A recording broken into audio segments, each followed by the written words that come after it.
Hello again, welcome to our weekly get-together on Sheffield Live TV. A very warm welcome, certainly is. You don't want to really be inside, but the company makes a difference, and it's a really special company that we have this week. Won't waste too much time on the introductions, other than that this guy has been extremely loyal to this show since it started. I think this is just about an annual appearance, for which we're extremely grateful. The Sheffield United manager, Chris Wilder. Hello, Chris. How are you doing?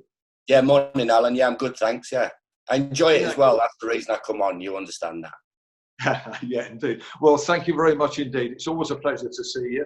And looking quite tanned there, I think as we all are at the minute. I prefer the studio, not the 3 flights of stairs, but the post-show pint. We'll have to get on with this. Well, this will become normal life if we're not careful, won't it? I hope not. I think what it has put into perspective, everything that happens in the world, how possibly we take for granted at times. So I think, and especially the game that we love as well. So hopefully there might be a bit of a change in attitude as well, Alan. I think after all this on quite a lot of aspects of life, and as you should imagine, you will be talking about today to me about football. Yeah, we'll be talking about football, but certainly change of attitudes within football is very much on the agenda. Just before we go into that, I mean, we're all social animals, some more so than others, dare I say. And I'd have you down as a particularly social animal. I know that you're concerned about your players and your squad and people you work with primarily, but how has it been for you as a social animal, the lockdown and the lack of contact with people?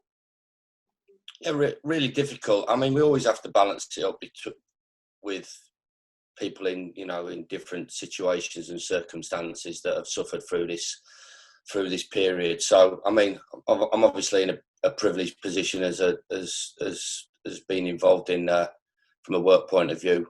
Been involved in football since I was 16. So, and doing that, something that I love every day, even though you have your down days as well, but most certainly from my point of view, yeah, it's been difficult, yeah, because we interact socially.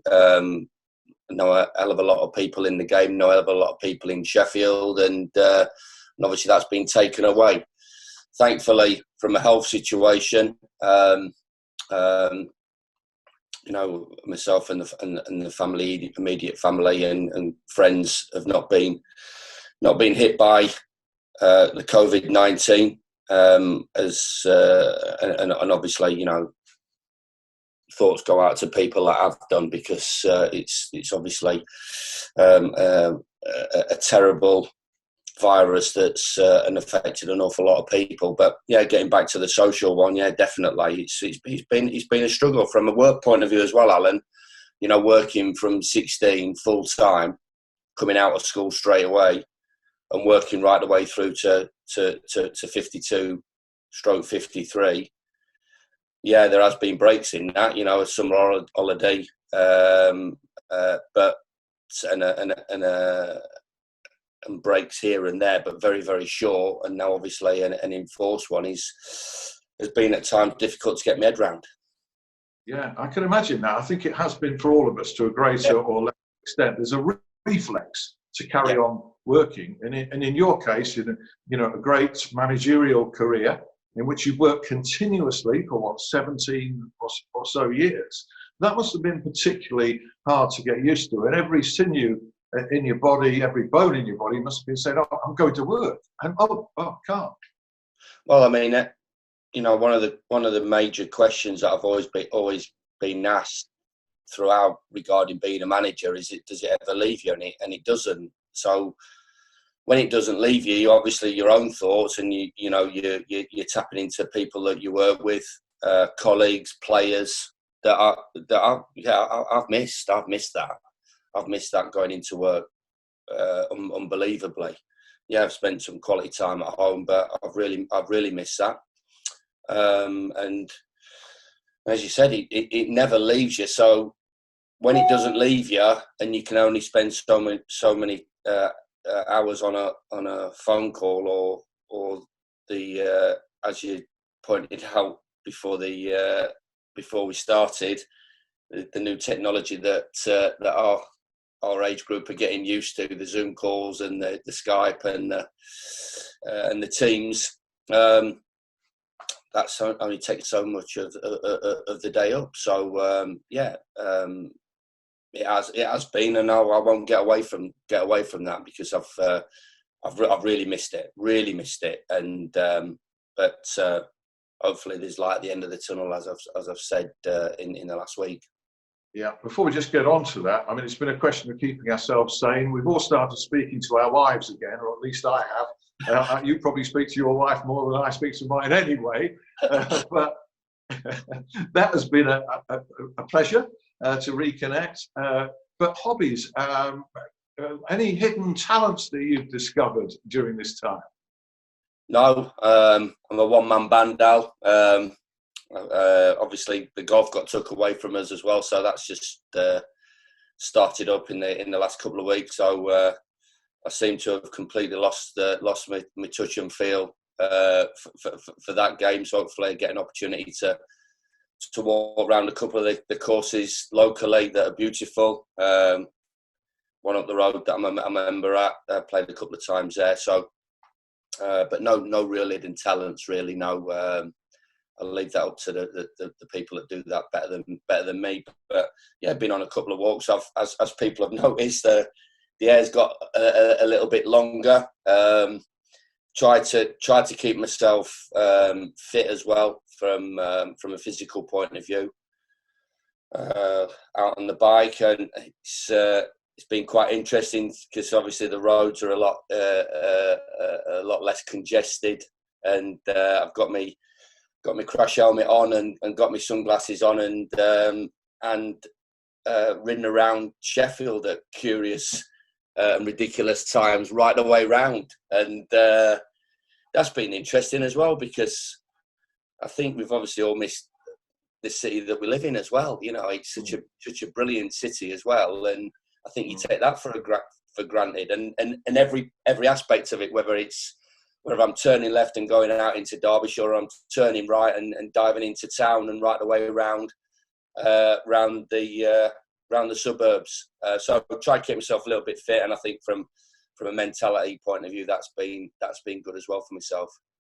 Yeah, I think we've all rediscovered the city and the whereabouts, and appreciated where we live more than ever before. But we'll also appreciate the game of football all the more, won't we, when it's back? And fingers crossed now that may not be too much longer. No, I know there has been ongoing meetings, managers, Premier League managers, Premier League captains, chief execs. So our lines of communication between myself and the skipper, between myself and my staff, and Steve Bettis and the board have been very, very good and frequent. I think that's been a key. I think a couple of clubs have moaned and groaned about, the communication lines, but I believe that it's our responsibility to pass down the information, and we've done that to the players. I think you've seen the reaction of our players, and not surprisingly, the reaction of myself and our football club as a whole. So I'm very, very proud of how we've handled the situation. There's an awful lot of work that has gone into producing documents, health and safety, checking the protocol and procedure up at Shirecliffe. Obviously, the players in the last 2 weeks have returned to individual training, returned to small group training. But yeah, very, very proud of how we've handled the situation. Not moaned and groaned, and I don't think, from our point of view, people talked about it from a position point of view. Oh, well, you're just doing this and you're just doing that. Well, not really, no, because I think, as Steve talked about, 500, 600, 700 people that we employ as a football club, a very, very important part of the community, a very, very important part of the city, and we want to get the game back up and running and doing our bit just as much as everybody else is doing their bit, whether it's the frontline NHS or everybody else that are going back to work without the stringent measures that have been put in place in the Premier League. So it's not been a lot of effort has gone into it, and a great amount of professionalism and work has gone into it, into making it safe and secure. But we've had a really positive attitude from day one to get ourselves back going, and I think perception is huge in the game, and I think that people are looking at our football club and going, yeah, they're doing it the right way. Yeah, one thing that's been noticeable to me has been the togetherness of everything, both internally. You seem to have been together on the same page as your players and your staff, but also on the same page as the Premier League. Instead of sort of diving off and making an individual statement or opinion, you've kept pretty close with and let the Premier League steer it, and you've been content to play your part in steering from within. That's come across to me. I think we've all, Alan, it's not a dictatorship from our football club, and we're not putting a gun to anybody's head. It's, players, managers, chief execs, supporters have all got an opinion about what is going off in the world, and obviously there's an awful lot of speculation going about, and at times quite scary in the media, and it has affected quite a lot of people. Whether that's right or wrong, that's another opinion, and I don't think we need to go into that.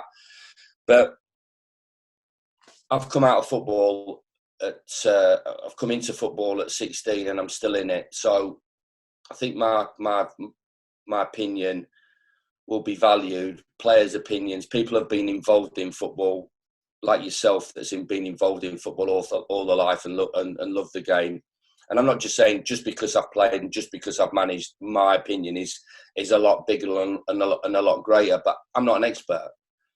And the Premier League, I know how much work that's gone into them constructing a workforce, a select group of unbelievably talented professional people that know far more than myself and the players do. So, yeah, we can all have our opinion, but why? I'm not ever going to go on a building site and tell anybody how to lay bricks and tell them everybody how to do this and do that.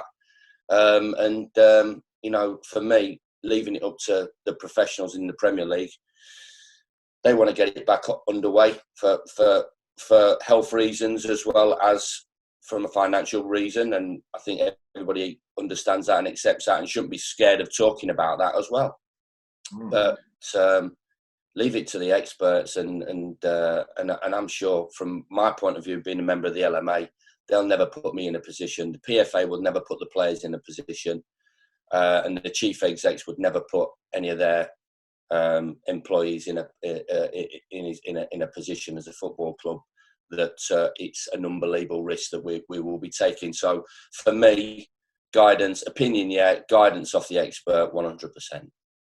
Yeah, and yet there's been a certain amount of resistance to football returning, for instance, in the month of June, even from people in and around the game, which has surprised me personally. I don't know if it's surprised you. And there's been a view that, there's far more important things than football, which there are, and that football's getting preferential treatment in some way. But it's a business, isn't it? Like any other, with people to look after. What's your view?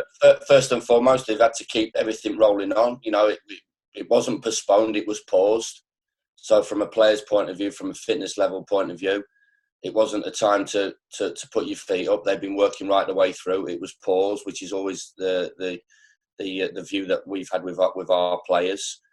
From a business point of view, people have got to look after their industry. So it was right and correct that people put in plans to get us underway, when, as always, everything, and that's always been the big statement, when we are ready and fit and safe to do so.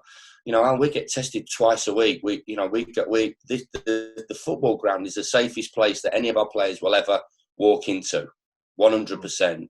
With the testing that we've done, it's not a financial burden on anybody else. The Premier League took it upon themselves to fund that, and the football clubs, I think, everybody recognises there's going to be a rebate in there from the broadcasters, and football clubs are going to lose money this year, and not just in the Premier League, but going down the pyramid. When the money that is in the Premier League is not there for the other clubs, and obviously when other clubs are relying on gate receipts and commercial activity and stuff like that, that they're not going to be able to pull that in because of it's going to be behind closed doors. But we've all had a responsibility to work hard and put plans in place. And as I said, it is for me. It has been a little bit, and I think obviously more stats are coming out, more information is coming out, and I think that's why really the last two meetings or the last week of meetings have gone pretty smoothly, and because there's more information out there and people are a lot more confident. I've always been confident that the right decisions will be made by the industry, but I think that people have been looking to put hurdles in front of us, and I think we should have just been, from a different point of view, looking, what can we do to play our part to get us back up and running. Yeah, because actually there's no alternative in the end in life, is there? You either become captive to coronavirus or you say, well, okay, we've got to get on with life and maybe add it to the risks in life, harsh though it is. And, we really don't want to see any member of our family or anybody falling victim, but it's kind of a balance, isn't it? Where if we don't go back to a normal life, we're endangering people's health anyway. Absolutely, that's my viewpoint of it. I thought that the attitude of everybody was incredible. In lockdown, from a discipline point of view. Things will change. Obviously, short and medium term. Hopefully, we'll get back to normality in longer term. But I think we always have to. There's always, and I'm not trying to be flippant about this, Al, but every time I walk out the door, there's always going to be a risk in everything that we do. Obviously, trying to minimise the risk is key, which I think everybody's trying to do, and hopefully, as I said, numbers are dropping. More information's coming out. Everybody's working extremely hard to get us through this awful period that we've been through, and not one seen in our generation or a lot of generations. Obviously, going back to possibly the Second World War.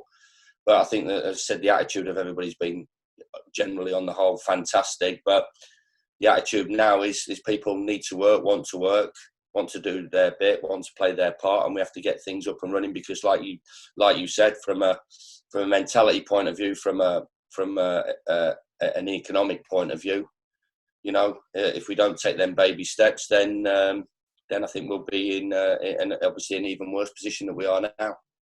Yeah, maybe we can look at attitudes in part two, along with the pyramid, because I know James Gregg's been looking across the pyramid, particularly endangered non-league clubs around our area, and get your views on that. But in the meantime, by my reckoning, it's 80 days since Sheffield United played and beat Norwich by 1-0. That's an awful long time. 7th in the table, 43 points, a game in hand on teams above. But in a sense, there's no recent form, is there? There's no recent form.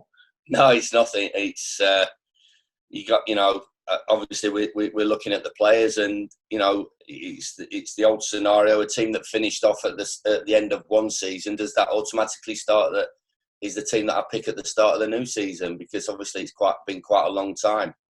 But what I will say is the players, and I've said this all the time, have been fantastically led by the skipper. Their attitude has been absolutely first class, and we've had these meetings.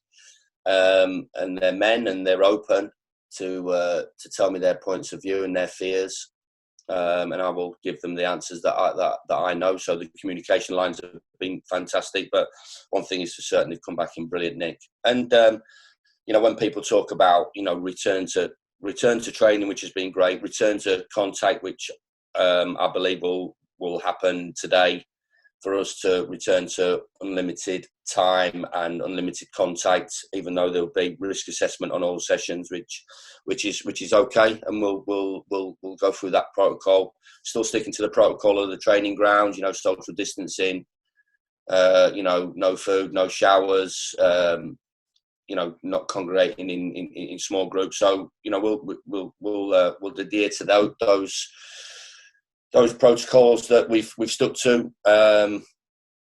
But you don't know, of course, that what happens with any one of those 20 teams when you restart, and hopefully, I believe we'll be restarting on the 19th, 20th, and 21st. I don't think there's no reason why we need another week.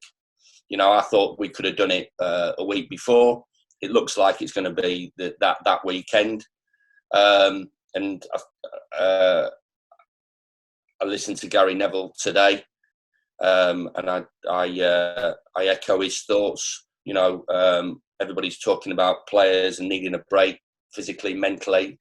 These players have been keeping going. It's like somebody's been out for 8 weeks injured, and every manager in that meeting yesterday, Alan, if they had an important game, they would be onto the physio 100%.